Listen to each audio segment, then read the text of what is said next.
Seri keempat Bukek Xiansu. Mutiara Hitam. Audiobook, novel silat. Cerita, Ho Ping Hu. Jilid 23.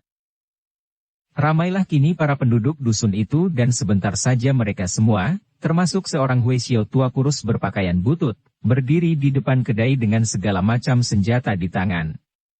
Ada yang membawa golok penyembelih babi, ada yang membawa palang pintu, cangkul, linggis dan sebagainya. Bahkan beberapa orang wanita yang cukup pemberani, karena mendengar bahwa setan itu setan betina, ikut pula datang membawa pisau dapur atau besi pengorek api. Mereka bersemangat untuk menangkap siluman, akan tetapi juga ngeri dan takut karena mendengar penuturan tukang kedai betapa siluman rase itu pandai terbang menghilang. Dipimpin oleh tukang kedai yang diikuti kakek yang mengenal siluman dan Huisio yang dianggap suci serta ditakuti siluman, rombongan penduduk dusun ini memasuki kedai berindap-indap dan tak berani mengeluarkan suara. Bahkan yang nyalinya kecil dan memilih tempat di ujung belakang hampir tak berani bernapas. Di luar pintu dapur, Huisio tua sudah mulai kemak-kemik membaca mantera dan doa pengusir setan. Mendengar suara ini semua orang meremang bulu tengkuknya, termasuk si kakek yang mengenal siluman. Kakek ini melirik ke belakang dan melihat betapa semua mata ditujukan kepadanya, ia menahan napas dan menerobos maju ke pintu sambil membentak. Siluman jahat! Kami sudah mengenalmu, kau siluman rase, hayo menyerah kalau tak ingin kami bunuh. Akan tetapi sambil maju ia menarik lengan si Huisio karena kakek ini mempunyai keyakinan bahwa selama ia berdampingan dengan pendeta suci, siluman itu tidak akan mampu mengganggunya. Mereka kini masuk ke dalam dapur dan semua mata melongo karena di dalam dapur itu tidak tampak seorang pun manusia. Mana dia? Tanya suara meragu. Si tukang kedai melihat bahaya dalam suara ini, bahaya bahwa semua orang nanti akan mengira dia membohong. Maka ia lalu lari ke jendela, memandang keluar, kemudian kembali menghampiri tahang isi air yang masih mendidih. Lihat. Suaranya gemetar, telunjuknya menggigil menuding ke arah air di dalam tahang. Lihat air ini. Semua orang memandang. Air itu kehitaman dan mendidih, akan tetapi tidak ada daging manusia seperti yang tadi diceritakan si gendut tukang kedai. Betapapun juga, bukti bahwa benar ada tahang air direbus dengan airnya menghitam, membuat mereka masih percaya bahwa di dalam dapur ini tadi ada siluman rase. Tentu ia menghilang, membawa korbannya yang sudah matang untuk dimakan dalam gulai, kata si tukang kedai. Omitohut. Memang ada hawa busuk ditinggalkan di kamar ini, Pinceng harus membuat sembahyangan malam ini, harap saudara sekalian sudi mengumpulkan perbekalan dan keperluan sembahyang. Kata si Huisio. Terdengar semua orang mengeluarkan keluhan perlahan karena ucapan Huisio ini berarti bahwa mereka harus mengeluarkan sebagian milik mereka yang tidak banyak, menambah beban hidup mereka yang sudah berat. Akan tetapi mereka tidak berani membantah pada saat itu karena ketika mereka mencium-cium dengan hidung, memang tercium bau yang tidak enak, tanda bahwa ucapan Huisio itu benar. Dan keluarlah mereka perlahan-lahan, termasuk dia yang cepat-cepat menyelinap pergi agar tidak ketahuan rahasianya bahwa saking takutnya, ia sampai menjadi mulas secara mendadak dan tak tertahankan lagi mencret di dalam celana. Dialah pencipta bau siluman. Siang Emoyus ini berhasil melarikan diri ketika orang-orang Bengkau menyerbu markas Bo Ulek Chou di Kaolikungsan. Wanita ini memang licik dan cerdik.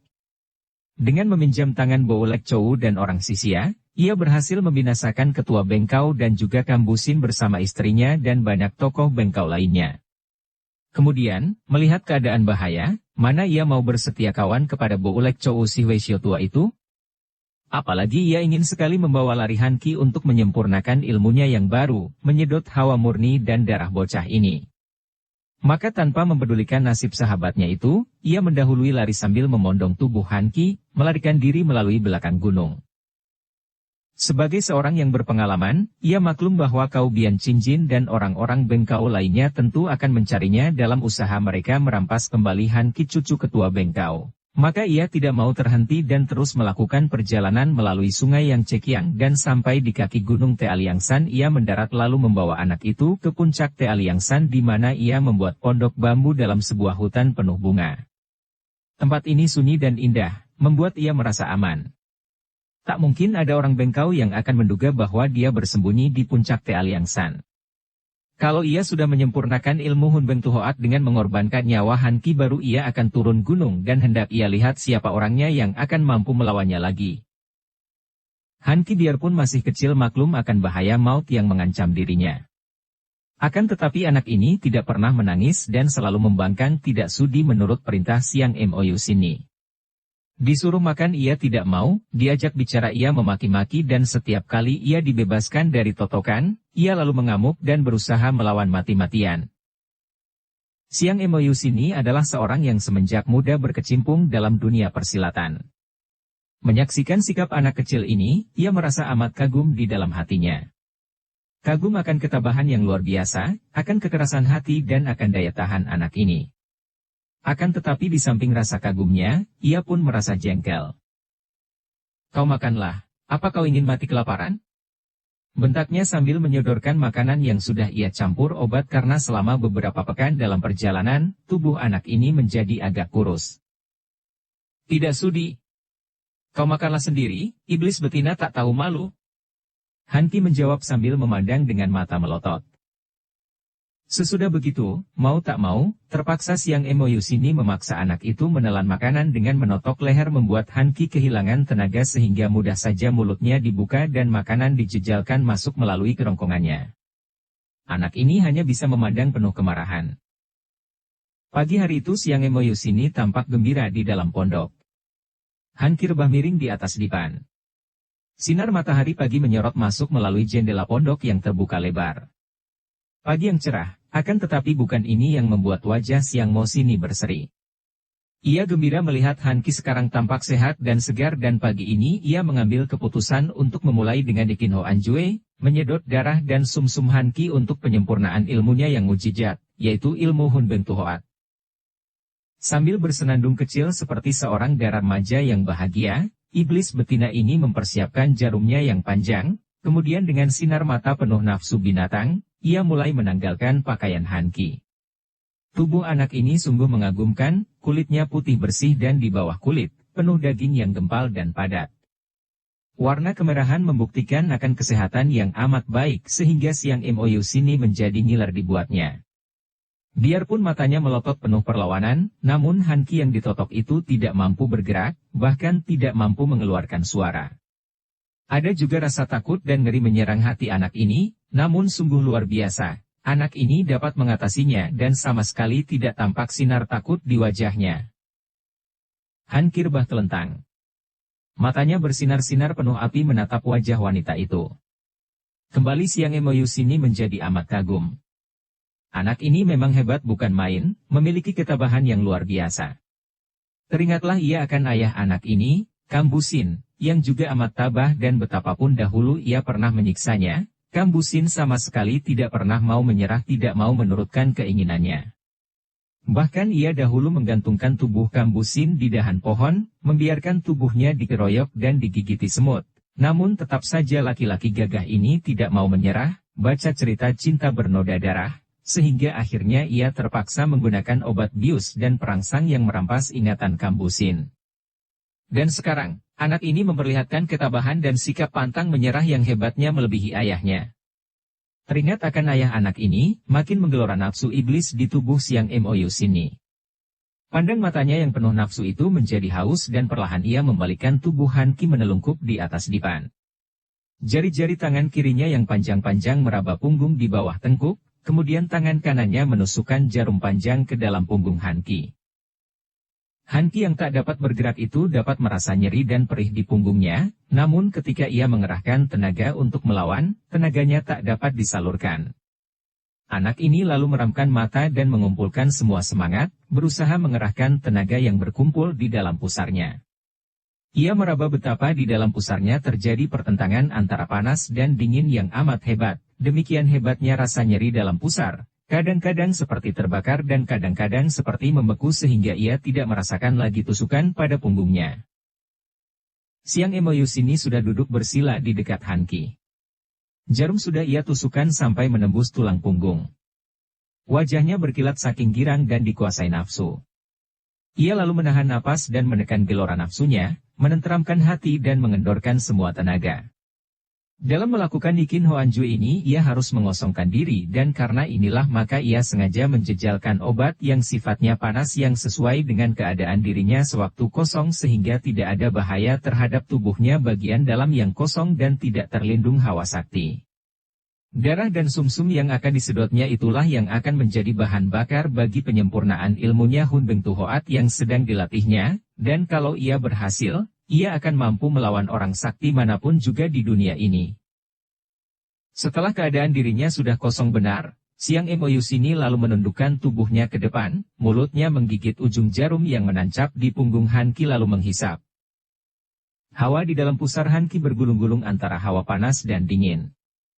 Hawa panas luar biasa adalah akibat obat-obat Siang Emoyusini yang dijejalkan kepadanya, sedangkan hawa dingin adalah akibat obat minuman Bowo Lek Chow yang diminumnya di dalam kamar Bowo Lek Chow. Sejak kecil anak ini memang sudah digembleng ayah bundanya dan telah memiliki dasar penggunaan hawa sakti di dalam tubuh. Biarpun ia belum dapat memelihara dan menghimpun hawa sakti, namun ia tahu bagaimana cara menghimpunnya. Kini merasa betapa pusarnya bergerak-gerak dan di dalamnya bergulung-gulung hawa yang amat kuat. Anak ini tidak mempedulikan lagi punggungnya dan tidak mempedulikan apa yang akan terjadi kepadanya, melainkan mencurahkan seluruh perhatiannya ke pusar dan berusaha mengerahkan tenaga untuk menguasai hawa yang bergulung-gulung itu. Bagaikan seorang penghisap madat, Siang Emoyusini menghisap jarum panjang itu. Terasa segar dan manis darah yang memasuki mulutnya. Ia menyedot makin kuat dan jeritan ngeri keluar dari dadanya, wajahnya menjadi pucat dan matanya terbelalak. Ia begitu kaget tanpa disadari lagi ia sudah menarik mukanya ke belakang sehingga jarum yang digigit pada ujungnya itu ikut tertarik, keluar dari punggung Hanki. Anak itu sendiri tiba-tiba dapat bergerak meloncat bangun, mukanya merah seperti dibakar, akan tetapi tubuh bagian bawah menggigil kedinginan. Seperti seorang yang mabok Hanki memandang ke depan, melihat betapa Siang Emoyusini duduk bersila dengan mata meram, muka pucat, tubuh bergoyang-goyang dan napas terengah-engah. Ketika melihat jarum panjang menggeletak di atas depan kaki Siang Emoyusini yang bersila. Hanki menjadi galak. Ia menyambar jarum panjang itu lalu dengan gerakan penuh kebencian ia menusukkan jarum itu ke dada Siang Emoyusini. Bres! Jarum panjang itu amblas menembus dada langsung menusuk dan menembus jantung. Siang Emoyusini terbelalak kaget mengeluarkan jerit melengking tinggi, tangan kirinya bergerak menghantam ke arah dada Hanki. Kak! Tubuh anak itu terpental jauh, terbanting dalam keadaan pingsan dan beberapa tulang iganya patah-patah. Namun Siang Emoyusini sekarang sudah berkelojotan. Betapapun sakti dan kuatnya, namun jarum panjang yang menembus jantungnya itu membuat ia tidak dapat menahan lagi. Dari lehernya keluar jeritan-jeritan melengking mengerikan, ia terguling dari atas dipan, berkelejetan, menjambak-jambak rambutnya, kemudian menggeliat-geliat dan akhirnya dia tak bergerak lagi. Siang Emoyusini yang dahulu terkenal sebagai seorang di antara 6 iblis, tewas di tangan seorang anak kecil berusia 11 tahun. Apakah yang tak terjadi? Ternyata ketika Siang Emoyusini melakukan penyedotan, bukan hanya darah dan sumsum yang disedotnya, melainkan juga hawa yang bergelombang di tubuh anak itu. Dan hawa itu bukan hanya hawa panas yang amat dibutuhkan Siang Emoyusini, melainkan bercampur dengan hawa dingin yang amat kuat. Hal ini sama sekali tidak diduga oleh Siang Emoyusini yang sedang dimabok nafsu sehingga ia yang sedang dalam keadaan kosong, itu sekaligus terpukul hebat oleh hawa dingin yang menyerang dalam tubuhnya. Sebagai seorang ahli silat kelas tinggi, reaksi pertama dari tubuhnya tentu saja serentak bangkit dengan pengerahan sinkang dan menolak atau melawan hawa dingin ini. Dan inilah kekeliruannya yang dilakukan dalam keadaan tak sadar. Kalau ia tidak melawan ia hanya akan luka ringan oleh hawa dingin ini yang biarpun kuat, namun tidak ada pendorongnya, mengingat Hanki belum pandai menggunakan hawa ini dan dalam keadaan tertotok pula. Akan tetapi begitu ia melawan, ia yang tadi dalam keadaan kosong terpukul oleh pengerahan tenaganya sendiri membuat ia pening dan hampir pingsan. Bukan itu saja akibatnya, bahkan pengerahan hawa saktinya itu melalui jarum menjalar ke dalam tubuh Hanki dan seakan-akan merupakan bantuan yang tak disangka-sangka oleh anak ini. Hanki sedang berusaha mengerahkan tenaga untuk menguasai peperangan hawa di dalam pusar. Kini, tiba-tiba hawa panas memasuki tubuhnya dan tenaga ini amat kuat sehingga mendadak menerobos jalan darahnya, melenyapkan pengaruh totokan dan membuatnya dapat bergerak lagi. Akan tetapi, pengaruh dua hawa yang berlainan tadi masih membuat ia pening dan seperti mabok. Betapapun juga, karena dia masih kanak-kanak dan berdarah bersih, ia lebih dulu sadar daripada Siang Emoyusini dan anak kecil ini berhasil membunuh musuh besarnya dengan jarum si iblis betina itu sendiri. Namun karena Siang Emoyusini lihai luar biasa, biarpun sudah tertembus jarum jantungnya, pukulan jari-jari tangannya masih mampu mematahkan beberapa tulang iga anak itu. Sunyi di dalam pondok itu.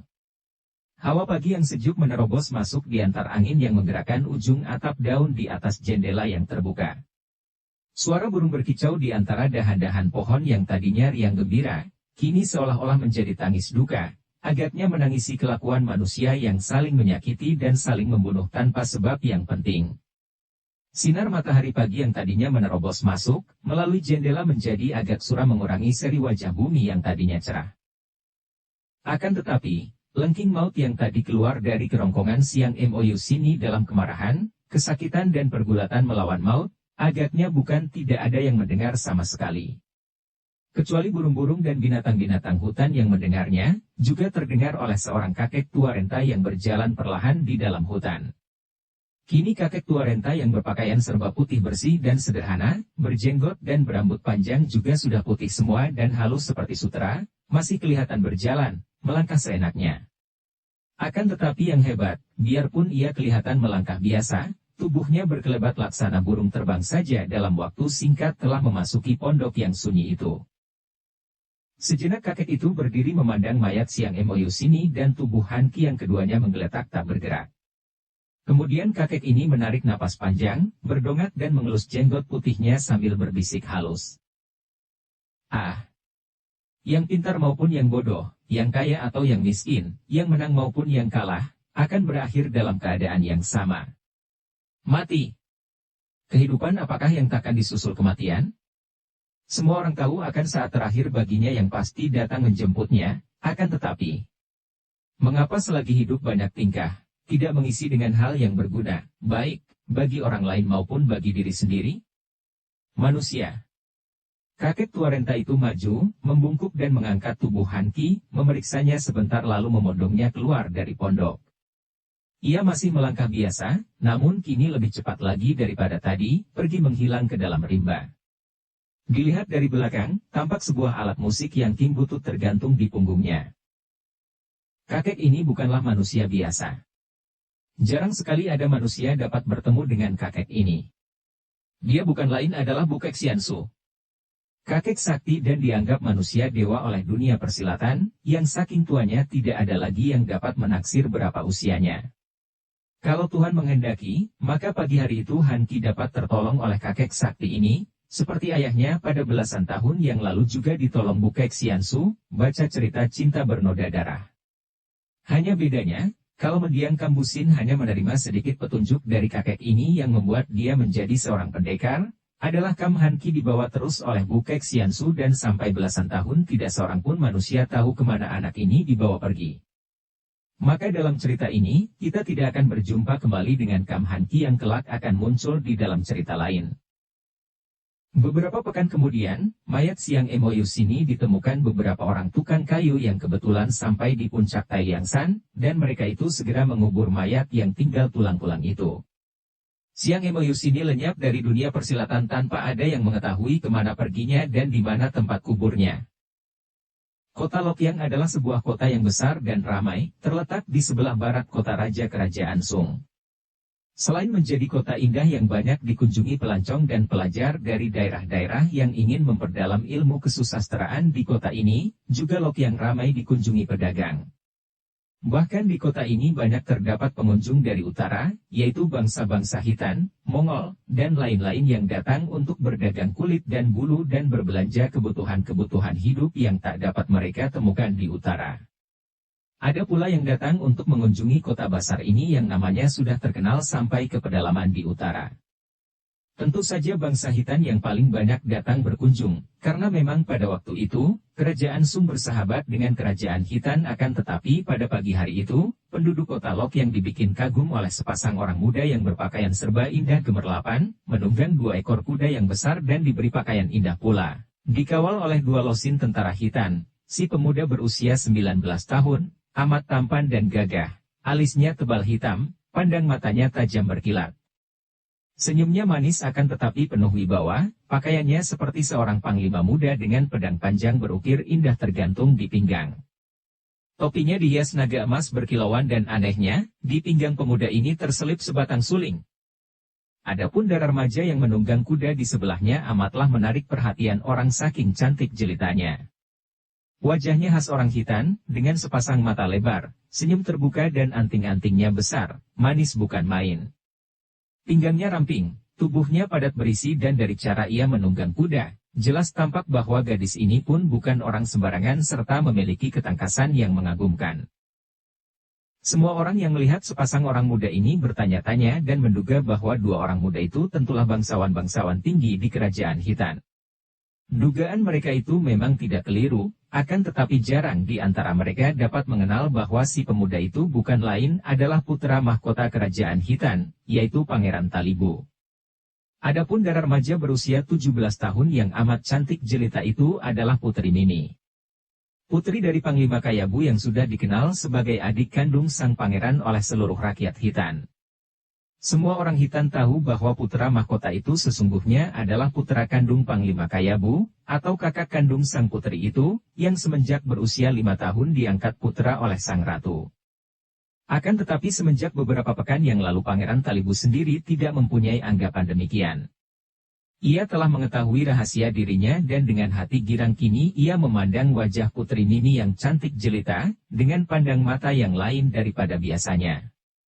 Sikapnya lebih mesra dan sungguh pun hal ini amat mengherankan hati Mimi, namun putri itu pun menjadi gembira karena sesungguhnya ia amat mencinta kakak kandungnya yang menjadi pangeran mahkota ini. Talibu meninggalkan Khitan beberapa hari setelah suling emas pergi. Keinginannya untuk pergi ke selatan dan mencari adik kembarnya tak dapat ditahan lagi oleh Ratu Yelena dan akhirnya berangkatlah pangeran ini bersama Mimi yang berkeras hendak ikut, dikawal oleh 2 losin tentara pengawal pilihan. Ratu Yelena membolehkan putranya pergi karena selain ia tahu akan kelihayan putranya yang tentu dapat menjaga diri, juga karena kerajaannya bersahabat dengan kerajaan Sung sehingga kiranya tidak ada bahaya mengancam keselamatan putranya. Selain itu, Mimi sendiri juga seorang putri yang memiliki kepandaian tinggi, ditambah dengan 2 losin pengawal pilihan. Biarpun perjalanan pangeran itu tidak resmi, akan tetapi di sepanjang jalan, mereka dielu-elukan oleh penduduk dan pembesar setempat yang mengenal mereka. Pagi hari itu, rombongan Pangeran Talibu tiba di kota Lokyang. Pangeran itu bersama Putri Mimi menahan kuda di depan sebuah losmen yang sudah dipesan lebih dulu oleh kusir pasukan pengawal. Beberapa orang pengawal membantu 2 orang muda bangsawan itu menahan kuda mereka yang besar-besar. Dengan wajah gembira Talibu melompat turun. Matanya yang berpemandangan tajam itu melihat 4 orang laki-laki berpakaian pengemis yang berteduh di bawah sebuah rumah butut di pinggir losmen. Seperti juga terdapat di lain-lain kota, di Lokyang terdapat banyak rumah-rumah kecil butut di samping rumah-rumah besar dan megah, seperti rumah kecil dan busuk ini di sebelah kanan losmen yang besar. Talibu maklum bahwa 4 orang pengemis itu bicara tentang dia. Mata mereka semua ditujukan kepadanya, bahkan seorang di antara mereka yang berjenggot menudingkan telunjuknya secara terang-terangan kepadanya. Talibu tersenyum ramah kepada mereka. Biarpun ia seorang pangeran Khitan, namun ia banyak tahu akan kehidupan Kang Ou di selatan ini. Ibunya banyak bercerita tentang orang-orang Kang Ou yang aneh-aneh di selatan yang akan ia temui di antara rombongan pengemis kotor, pendeta dan pelajar. Melihat gerak-gerik 4 orang pengemis itu, Talibu dapat menduga bahwa mereka bukanlah pengemis-pengemis biasa. Akan tetapi ia heran melihat betapa pandang mata mereka itu mengeluarkan sinar kebencian atau kemarahan. Ketika senyumnya tidak dibalas, ia lalu tak mengacuhkan mereka, apalagi pada saat itu, Mimi sudah melompat turun pula dari atas kuda.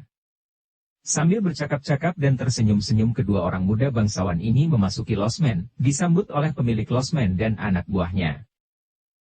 Pembesar di Lokyang ketika mendengar akan kunjungan putra mahkota Khitan, menjadi kaget dan sibuk sekali, serta-merta mengirim undangan makan malam. Akan tetapi Talibu menolak dengan halus, mengirim pesan bahwa dia dan Putri Mimi melakukan kunjungan tidak resmi, hanya ingin melancong dan karenanya minta supaya diperlakukan sebagai pelancong biasa, bukan sebagai tamu. Biarpun merasa tidak enak hati dan takut kalau-kalau terdengar oleh Kaisar dan mendapat teguran, namun para pembesar itu tidak dapat berbuat apa-apa, hanya diam-diam memperingatkan semua penduduk dan pedagang agar bersikap ramah dan hormat kepada tamu agung ini. Penyambutan penduduk dan pembesar Lokyang ini membuat Talibu menjadi jengkel sekali. Ia ingin bebas, ingin merantau seperti burung di udara dalam usahanya mencari adik kembarnya. Ia ingin mencari adiknya dan menghadapi pengalaman-pengalaman tegang seperti yang sering ia dengar dari penuturan ibunya. Akan tetapi penyambutan dan sikap penduduk yang selalu membungkuk-bungkuk dan menghormatinya secara berlebih-lebihan itu membuat ia merasa tidak leluasa dan tidak enak. Malam itu juga ia memanggil komandan pengawalnya dan memberi perintah. Mulai saat ini, aku tidak mau dikawal lagi. Aku akan melakukan perjalanan seorang diri dan besok pagi kalian harus mengawal sang putri kembali ke Hitan. Tentu saja komandan. Pengawal itu kaget sekali. Akan tetapi pangeran. Tidak ada tapi. Ini perintahku, mengerti? Mau membantah? Komandan itu tentu saja tidak berani membantah, mengangguk-angguk lalu diperkenankan keluar untuk membubarkan pengawalan mulai saat itu juga. Talibu sama sekali tidak tahu bahwa perintahnya ini diam-diam terdengar oleh Putri Mimi dari balik jendela ketika putri ini hendak mengunjungi kamarnya.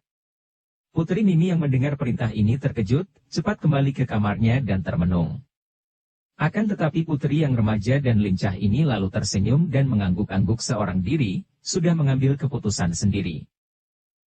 Malam hari itu juga Talibu sudah melepaskan pakaian pangerannya, mengenakan pakaian biasa, menyamar sebagai seorang pelajar dan lolos dari dalam losmen, menggunakan ilmu kepandaiannya melompat keluar dari jendela dan pergi melalui genteng rumah. Pada keesokan harinya, para pengawal tidak saja kehilangan sang pangeran, bahkan dengan kaget mereka tidak lagi melihat adanya Putri Mimi yang sudah lenyap pula dari dalam kamarnya. Ketika memeriksa ke seluruh kota, sama sekali tidak ada jejak sang putri. Tentu saja para pengawal menjadi bingung dan gelisah, akan tetapi mereka tak dapat berbuat lain kecuali berusaha mencari.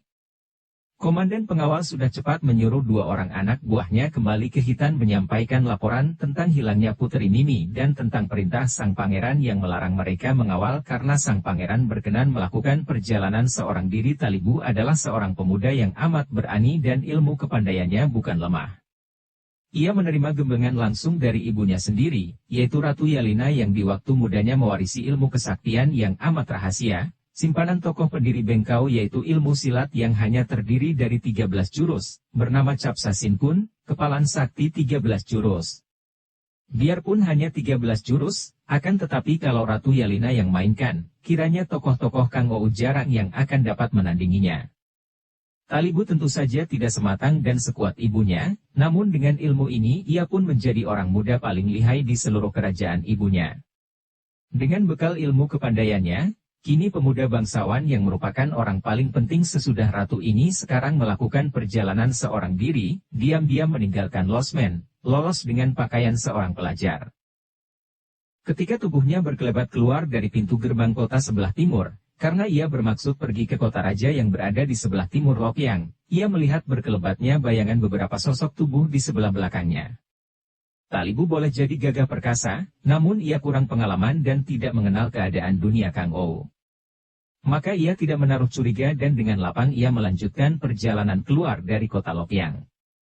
Malam itu amat indah dengan bulan bersinar penuh tanpa gangguan awan. Ia kini tidak lari lagi melainkan berlenggang seenaknya melalui jalan yang sunyi di tepi sawah ladang. Suara banyak katak membentuk perpaduan musik yang indah dan amat menarik hatinya. Sambil tersenyum-senyum pangeran ini berjalan, pertama kali selama hidupnya merasa sebagai seorang yang benar-benar bebas, tidak terikat oleh segala macam peraturan, tidak terganggu oleh hadirnya para pengawal.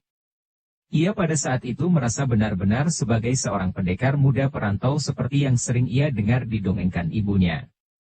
Sambil tersenyum ia meraba gagang pedangnya. Berhenti. Bentakan ini membuat Talibu menahan kaki dan memasang kuda-kuda. Ia dapat mencium bahaya, Apalagi ketika ia mengenal 4 orang berpakaian pengemis yang pagi hari tadi memandangnya dengan pandang mata penuh kemarahan ketika ia turun dari atas kudanya, di depan losmen. Kini 4 orang pengemis yang berpakaian tambal-tambalan namun bersih ini berdiri menghadapinya dengan sikap mengancam. Namun Talibu memiliki keberanian yang luar biasa. Tidak percuma ia menjadi putra Ratu Yalina yang di waktu mudanya merupakan seorang wanita seperti naga betina yang tak pernah mengenal takut. Ia bersikap tenang, namun sedikit pun tidak merasa takut. Bahkan bibirnya yang merah itu tersenyum ketika ia bertanya. Kalian ini siapakah? Apakah golongan orang gagah dari Kaipang? Dan apakah hendak kalian malam-malam mengganggu perjalanan orang? Menyerahlah menjadi tawanan kami dan kami takkan menggunakan kekerasan. Kata seorang di antara 4 pengemis ini yang berjenggot panjang. Apakah kalian tidak salah mengenal orang? Aku adalah seorang pelajar yang melakukan perantauan, sama sekali tidak pernah mempunyai permusuhan dengan orang lain, apalagi dengan golongan Kaipang. Mengapa tanpa sebab kalian hendak menawan aku? Harap kau tidak banyak membantah. Kami tahu bahwa kau adalah pangeran mahkota dari Hitan. Kata si jenggot panjang. Talibu membusungkan dadanya. Kalau sudah tahu aku pangeran mahkota Hitan, mengapa menggangguku? Kerajaan Hitan bersahabat dengan negara ini dan tak tahukah kalian bahwa jika kalian menggangguku maka hal ini bukan hanya membuat marah negara Hitan, bahkan juga negara kalian sendiri? Apakah kalian ini pengkhianat-pengkhianat kerajaan yang memusuhi kerajaan? Sebagai putra mahkota Hitan, tentu saja Talibu maklum akan keadaan kedua kerajaan itu. Ucapannya yang tepat dan bengis membuat 4 orang pengemis itu berubah. Akan tetapi kelirulah kalau Talibu mengira bahwa ucapannya akan mengundurkan mereka. Tidak sama sekali, mereka itu malah maju mengurung dan si jenggot berkata. Kami hanya menjalankan perintah. Harap sang pangeran suka menyerah saja. Penjahat-penjahat rendah. Kalian kira aku Talibu takut menghadapi 4 ekor tikus seperti kalian? 4 orang pengemis ini menubruk maju, akan tetapi mereka disambut tendangan dan pukulan tangan yang membuat mereka roboh terguling-guling. Mereka adalah orang-orang yang berkepandaian akan tetapi begitu Talibu menggerakkan kaki tangannya, mereka sudah roboh jatuh bangun. Hal ini adalah karena 4 orang pengemis baju bersih ini sama sekali tidak menduga bahwa seorang pangeran bangsa Hitan yang mereka anggap sebagai bangsa kasar, akan dapat bergerak sebagai seorang ahli silat pilihan. Mereka menjadi marah dan kini mereka sudah mencabut keluar senjata mereka, yaitu tongkat berbentuk ular yang berwarna hitam. Senjata ini menandakan bahwa mereka ini adalah tokoh-tokoh perkumpulan pengemis Hekcoa Kaipang, perkumpulan pengemis ular hitam. Bagus, kalian hendak mencoba kelihayanku. Majulah. Pangeran Talibu mencabut pedangnya dan tampak sinar gemerlapan ketika pedang pusaka yang panjang itu tertimpa sinar bulan purnama. Pedang itu mengeluarkan cahaya kemerahan. Itu bukanlah pedang biasa, melainkan sebuah pedang pusaka dari kerajaan Hitan. Begitu 4 orang pengeroyoknya menyerbu, Talibu menggerakkan pedangnya membabat. Sinar merah menyilaukan mata dan angin sambaran pedang membuat 2 orang pengemis cepat menarik kembali tongkatnya. Akan tetapi 2 pengemis yang sudah terlanjur menyerang tak dapat menghindarkan bentrokan senjata. Terang! Terang! 2 orang pengemis ini mengeluarkan seruan kaget dan melompat mundur, tongkat mereka tinggal sepotong karena tengahnya terbabat buntung oleh pedang bersinar merah. Marahlah mereka dan segera mereka mengurung dari 4 penjuru, kini menjaga agar tongkat mereka tidak bentrok lagi dengan pedang si pangeran. Biarpun tongkat mereka tinggal sepotong, namun 2 orang pengemis itu masih lihai gerakannya. Talibu mewarisi ilmu dari ibunya sendiri, karena ilmunya hebat. Sayang sekali bahwa pemuda ini kurang pengalaman.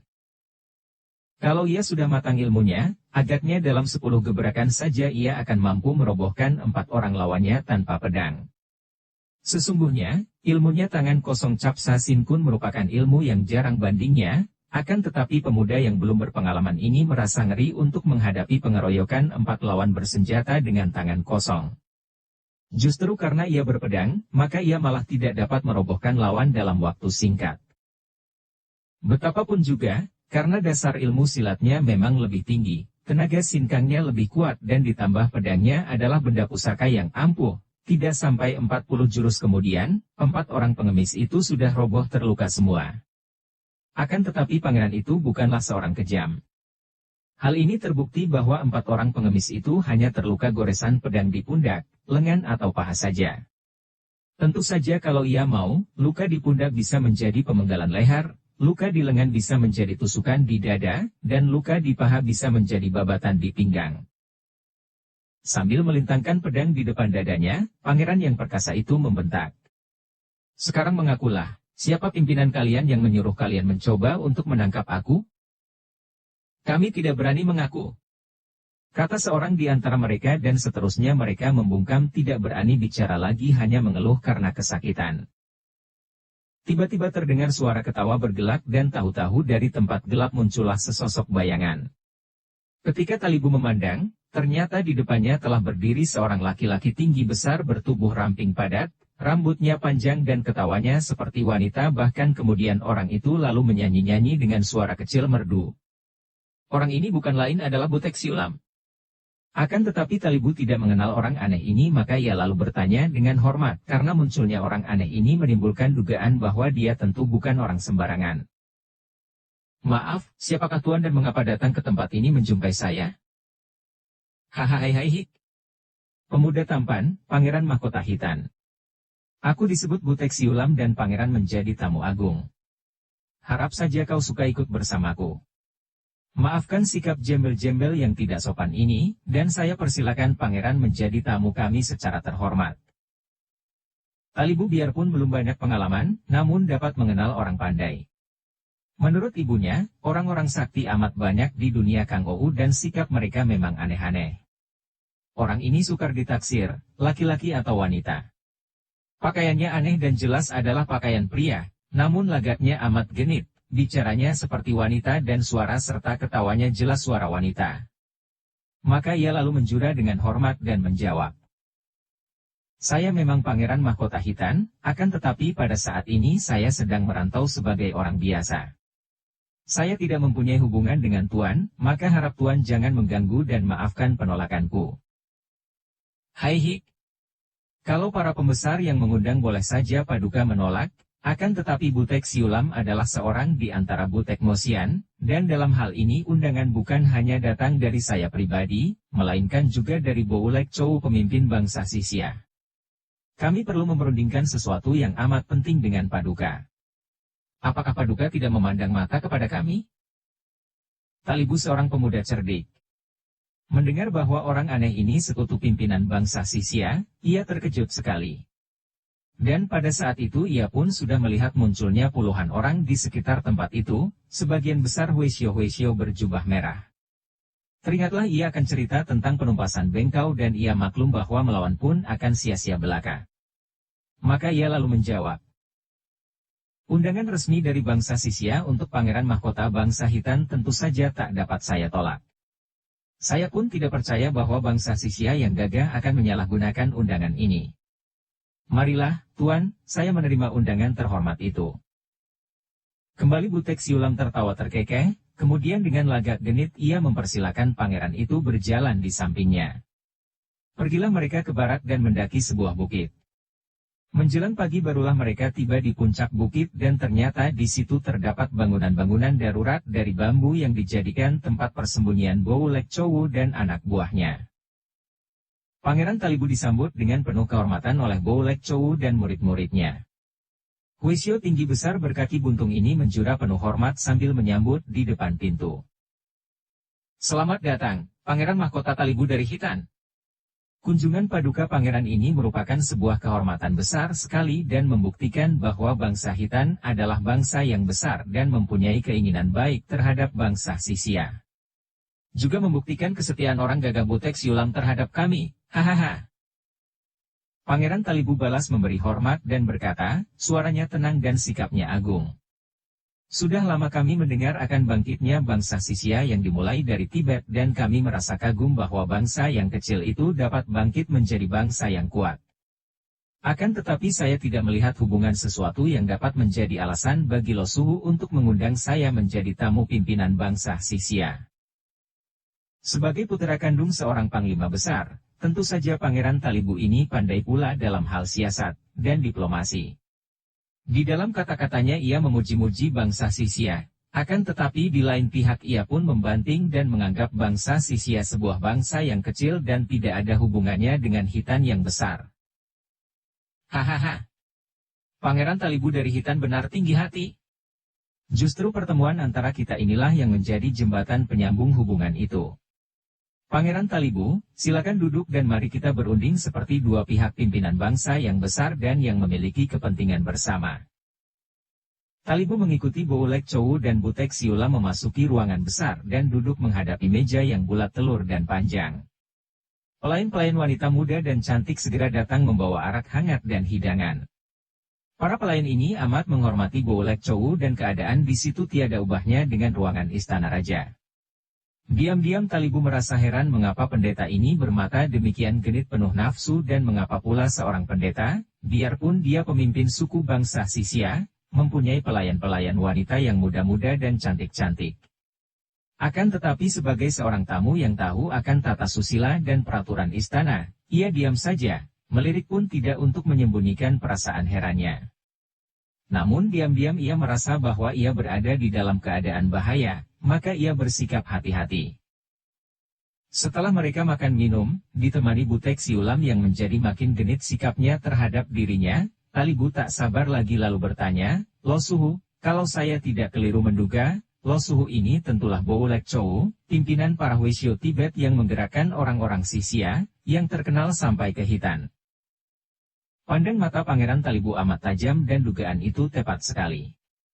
Pinceng adalah Boulek Chowu yang merasa tidak tega menyaksikan kemiskinan bangsa Sisia, maka sengaja memimpin mereka untuk memperjuangkan perbaikan nasib mereka. Pangeran Talibu mengangguk-angguk. Setelah saya memenuhi undangan Lo Suhu yang disampaikan oleh Butek Siulam ini, harap Lo Suhu suka memberi penjelasan, apakah yang akan Lo Suhu bicarakan dengan saya? Hahaha. Pangeran Mahkota Hitan sungguh gagah dan bicara seperti laki-laki. Pendeta ini memberi isyarat dan semua pelayan lalu mengundurkan diri, meninggalkan mereka bertiga di dalam ruangan itu. Setelah mengisi cawan arak tamunya dan mempersilakan minum, Boulek Chowu berkata, "Pangeran Talibu, memang tepat. Urusan harus diutamakan, kesenangan baru nanti menyusul, kita rayakan. Terus terang saja, kami mengundang Paduka Pangeran dengan maksud untuk mengikat tali persahabatan dan membicarakan urusan antara bangsa kita dalam menghadapi kerajaan Sung." Talibu cukup cerdik. Segera ia dapat menduga sedalamnya apa yang terkandung di hati pendeta dengan senyum yang memikat dan pandang matanya yang tajam itu. Ia sudah mendengar akan serbuan Sisia ke Bengkau, sudah mendengar pula bahwa sejak lama bangsa Sisia mulai dengan gangguan-gangguan di tapal batas sebelah barat kerajaan Sung. Jelas bahwa bangsa ini tidak mempunyai maksud baik terhadap Sung dan sekarang pendeta ini bicara tentang persahabatan. Tentu saja tidak bisa lain daripada maksud mengulurkan tangan, mengajak bersekutu dengan bangsa Hitan untuk memusuhi Sung. Padahal pada waktu itu, kerajaan Hitan bersahabat dengan kerajaan Sung dan betapapun bangsanya banyak yang tidak suka kepada kerajaan Sung, namun ibunya sebagai Ratu Hitan selalu mencegah bangsanya bermusuhan dengan kerajaan Sung. Ia maklum bahwa tak mungkin ia dapat menerima persekutuan dengan Sisia, apalagi atas nama bangsanya. Namun sebaliknya, biarpun ia dianggap tamu agung, namun ia telah berada di sarang Sisia, sehingga penolakannya akan membahayakan keselamatannya. Membicarakan urusan kepentingan bangsa bukanlah soal remeh, Chowu. Sungguh pun saya putra mahkota Hitan, namun saya tidak mempunyai kekuasaan untuk memutuskan urusan pemerintahan. Apalagi pada saat ini saya hanya sebagai seorang pelancong, bagaimana saya dapat merundingkan urusan besar ini? Setidaknya haruslah seorang utusan khusus dari Sang Ratu di Hitan. Hai Hik. Pangeran Mahkota Hitan yang tampan gagah kenapa seperti seorang gadis kemalu-maluan saja? Mengapa harus bersembunyi di bawah jubah Sang Ratu? Mengecewakan betul, kata Butek Siulam sambil terkekeh. Talibu bangkit berdiri, jari tangan kanan meraba gagang pedang, sikapnya menantang. Apakah ini sebuah penghinaan? Butek Siulam terkekeh makin geli dan Boulek Chowu segera bangkit lalu melerai. Ah, Paduka Pangeran mengapa belum dapat mengenal watak Butek Siulam? Sahabatku ini sama sekali tidak menghina, akan tetapi suka bicara secara terus terang dan sejujurnya. Apa yang dikatakan memang tidaklah terlalu salah. Paduka adalah seorang pangeran mahkota, demi untuk kebaikan bangsa tentu saja berhak mengambil keputusan. Secara kebetulan kita bertemu di Lokyang, bukankah ini sudah menjadi kehendak Tian bahwa di antara kedua bangsa kita memang sudah ditakdirkan menjadi sekutu? Pangeran Talibu duduk kembali dan menarik napas panjang. Sebagai seorang pangeran mahkota yang mencinta bangsanya, tentu saja saya selalu siap bicara tentang kebaikan bangsaku. Boulek Chou, bicaralah agar dapat kupertimbangkan apakah aku berhak memutuskan atau tidak. Boulek Chou tertawa lega dan tidak mempedulikan Butek Siulam yang tertawa hai. Bagus, memang inilah sikap yang Pinceng harapkan dari Paduka sebagai pangeran mahkota calon raja besar bangsa Hitan. Bangsa Sisia dan bangsa Hitan adalah dua bangsa yang besar gagah perkasa, mempunyai kepentingan yang sama dan musuh yang sama pula, yaitu Kerajaan Sung yang selalu menganggap kami sebagai bangsa biadab. Kami bangsa biadab? Bangsahan yang lemah itu harus dihajar. Kerajaan Sung harus dirampas dan kami bangsa Sisia ingin membagi keuntungannya dengan bangsa Hitan. Dalam keadaan bangsa Sung lemah sekarang ini, kalau Hitan bergerak dari utara dan Sisia menyerbu dari barat, menaklukkan Sung sama mudahnya dengan membalik telapak tangan saja. Kami mengulurkan tangan kepada bangsa Hitan untuk bekerja sama dan menjadi bangsa besar bersama yang memiliki wilayah kekuasaan sampai ke tepi laut timur dan selatan. Agaknya Chou lupa bahwa biarpun kaisarnya lemah, Sung masih mempunyai banyak panglima yang pandai dan pasukan-pasukan yang kuat. Hahaha. Hal ini sudah Pinceng selidiki, akan tetapi jangan Paduka khawatir. Pinceng telah mempunyai hubungan dengan banyak pejabat dan panglima di kota raja kerajaan Sung. Mereka akan mengadakan pergerakan dari dalam dan membantu kita pada saat kita bergerak menyerbu. Juga banyak sekali orang gagah di dunia Kang Ou yang menjadi anak buah Butek Mosian siap membantu kita. Butek Mosian? Siapakah mereka? Pangeran Talibu banyak mendengar dari ibunya tentang orang-orang sakti di dunia Kang Ou, bahkan pernah mendengar dari ibunya tentang Tian Teliokoai yang sudah dihancurkan oleh suling emas, ayah kandungnya itu, dan orang-orang gagah lainnya. Akan tetapi belum pernah ia mendengar tentang Butek Mosian ini. Hihehe, tidak heran kalau Paduka Pangeran yang tampan dan gagah belum mendengar tentang Butek Mosian. Aku Butek Siulam adalah orang pertama Butek Mosian. Seluruh Kaipang menjadi anak buahku dan mereka merupakan pasukan-pasukan yang amat kuat. Orang kedua adalah Tai Lek Kawong, Raja Monyet Raksasa itu. Ketiga adalah Jin Kem Hoaong atau Pak Sin Ong yang tentu Paduka sudah kenal karena banyak orang Hitan menjadi anak buahnya pula di samping orang-orang Mongol. Keempat adalah Xiao Bin Lomo yang menguasai semua perampok dan bajak, sedangkan kelima adalah Sianto Anio, iblis betina yang aneh dan memiliki kepandaian mengerikan. Apa yang dituturkan Butek Siulam tentu sudah jelas betapa kuatnya kedudukan kita, Pangeran Talibu. Karena itu, Pinceng harap Paduka tidak ragu-ragu lagi untuk membuat persekutuan dengan kami.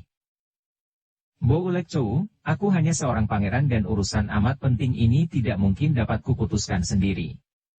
Apakah yang harus kulakukan sekarang? Paduka menjadi tamu agung kami dan harap Paduka suka menulis surat tentang persekutuan ini kepada Sang Ratu di Hitan, membujuk agar Ratu Hitan menyetujuinya. Kalau ibuku menolak? Hahaha, tidak mungkin menolak melihat kemungkinan besar bagi kerajaan Hitan terutama selama Paduka menjadi tamu agung kami. Pada saat itu terdengar suara ribut-ribut di sebelah luar dan tak lama kemudian, seorang kakek kurus tua yang tertawa-tawa gembira melangkah masuk sambil menggiring 5 orang gadis muda yang cantik-cantik. Begitu tiba di ruangan itu, si kakek tua mendorong mereka ke depan. 5 orang gadis cantik itu jatuh berlutut dan menundukkan muka menahan tangis. Mereka kelihatan bingung, sedih dan ketakutan. Namun harus diakui bahwa kedua orang gadis itu amat cantik jelita. Boulek Chou, aku datang untuk menebus kesalahanku dan membayar hutang kepadamu. Kakek itu berkata sambil berdiri tanpa memberi hormat. Aku tidak berhasil menangkap kembali mutiara hitam, akan tetapi sebagai gantinya, 5 orang gadis paling cantik yang kutemui di sepanjang perjalanan ke sini, kuhadiahkan kepadamu. Siulam si genit, kau sudah berada di sini? Bagus.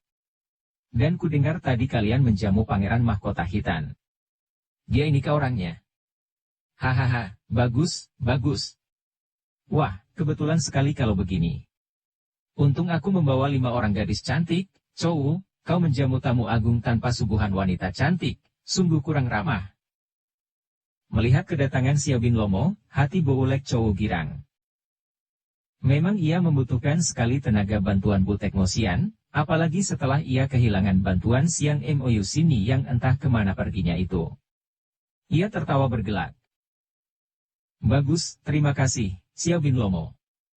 Pangeran Talibu, Paduka sebagai tamu kehormatan, silakan memilih di antara 5 orang darah ini. Hayo kalian bangkit berdiri dan layani Pangeran Talibu. Perintahnya kepada 5 orang gadis yang masih berlutut.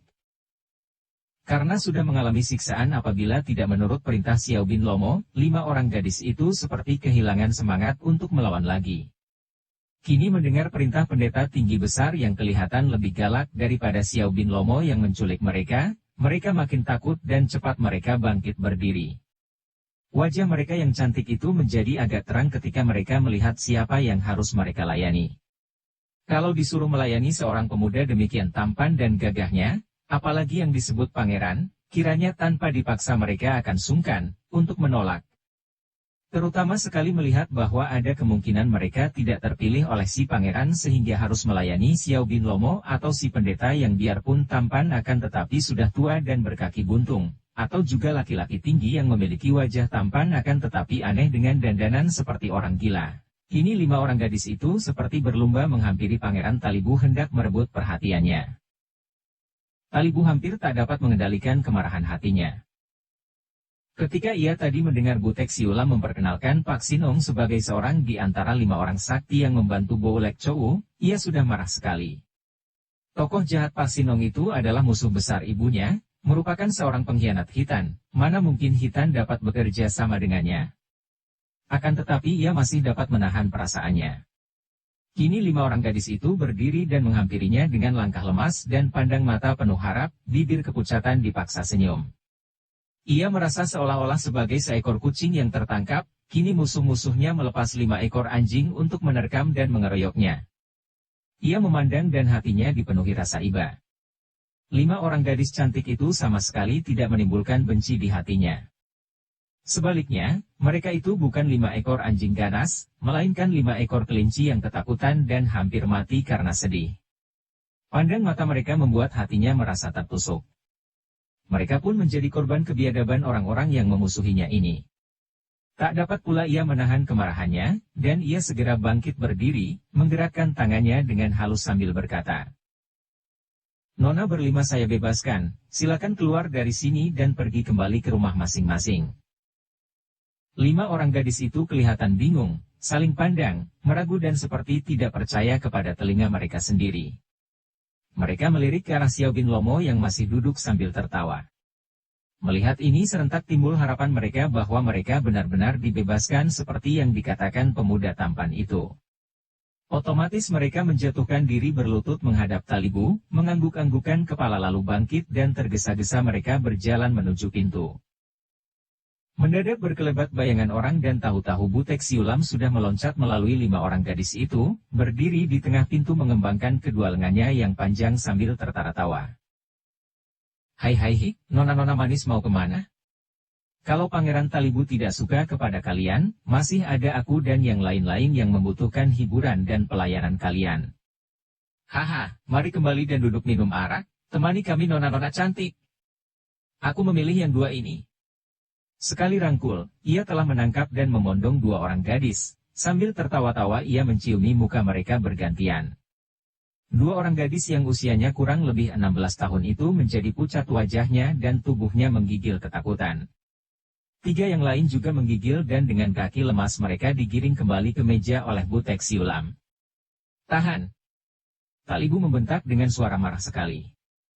Muak hatinya menyaksikan perbuatan Butek Siulam dan hatinya penuh iba kepada 5 orang gadis itu.